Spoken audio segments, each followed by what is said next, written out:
happened while we were walking in our sleep.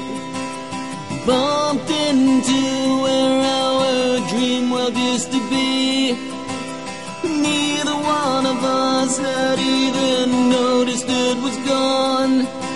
I can't recall the plan we thought we could depend upon.